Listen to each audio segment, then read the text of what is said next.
10 things I hate about sin. Relationships are ruined. All the natural disasters that are plaguing our earth. Yeah. Hunger, child abuse, hatred, manipulation, abuse, rape. Would you like to live in a place where sin does not exist? Definitely. Wonderful. I dream about it all the time. Whoa, wonderful.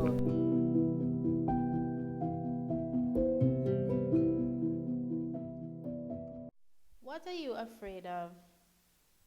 The dark? How about the light? The dictionary defines fear as an unpleasant emotion caused by the threat of danger, pain, or harm. It comes from a negative experience that may have happened in the past or from uncertainty of what may happen in the future. There are some people who seem to fear everything, while some people fear situations such as rejection, abandonment, and failure. There are also some people who fear things such as worms, spiders, snakes, you name it, people fear it. Fantasia is afraid of spiders. You know, I wonder if we can reenact an episode from Fear Factor. Shamina, don't even think about it. What are you afraid of? Well, I'm afraid of any bug that flies too close to me or any bug that hops too close to me. So, from cockroaches to grasshoppers, all of that. So, what are you afraid of? In this episode, we will be interviewing the first person that came to mind when we thought of fear. Our special guest, can you introduce yourself? Hi, my name is Carol Isaiah. I'm from the village of Seaglans, one of the best village in Antigua. Okay, so what are you afraid of? I'm afraid of a lot of things. A lot of things. I can remember growing up, they were digging the pasture. And to pass the area that they were digging, they had these excavators, these big backhoes, these bulldozers. And I was afraid of those things. When I see them coming, I'd start to run. I would run and cry until I reach school. And if I reach to school late, that was another crying because I was afraid of that headmistress. She had a strap, a big strap that when she rolled it out, it would just go over your back and roll back in. And I was afraid of licks. So I was afraid of being late. I was afraid of excavators, the bulldozers. I was afraid. I always tried to be obedient because my mother would beat. Lightning is one of my worst fears. I can't deal with lightning. I have to put something over that window. Sometimes it's too blanket to keep the light out so I don't see it. I just wish sometimes when that time comes, I wish that I was living below the ground.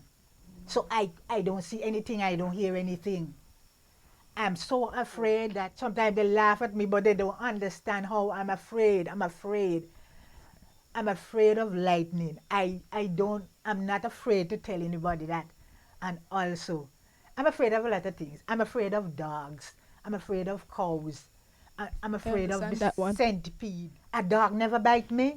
A cow never bite me, but I'm so fearful. I can remember a time I was going to work. I saw some cow. The cow started to make some funny gesture towards me.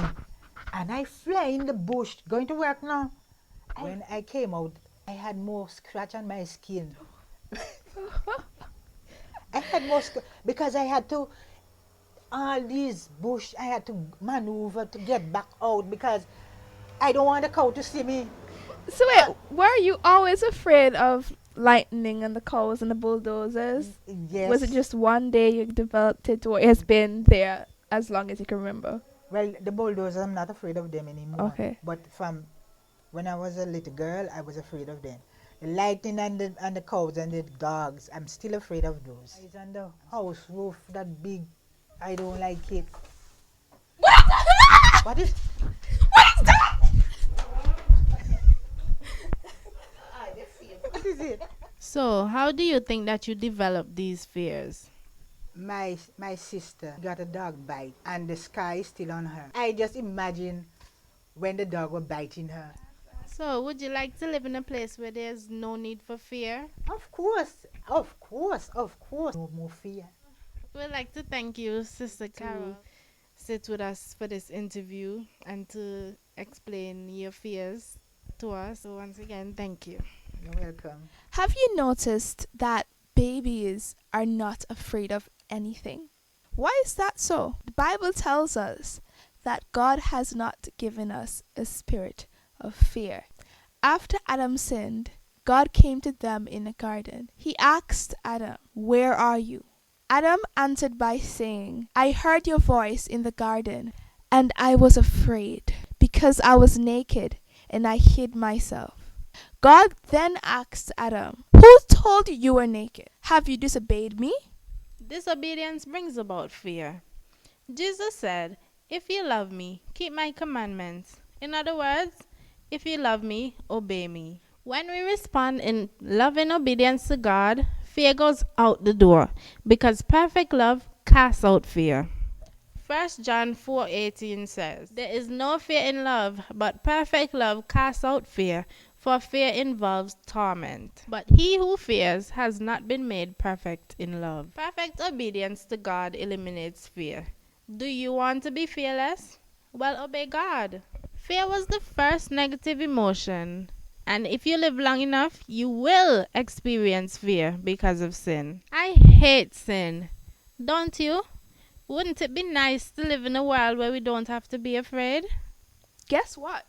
You can. You can start by accepting that God has a better plan and purpose for your life. Psalms 119 verse 165 says, "Those who love your law have great peace.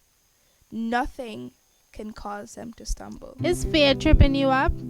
You can have great peace by asking Jesus to help you to follow his laws of love, and nothing, absolutely nothing, That includes fear. will offend you.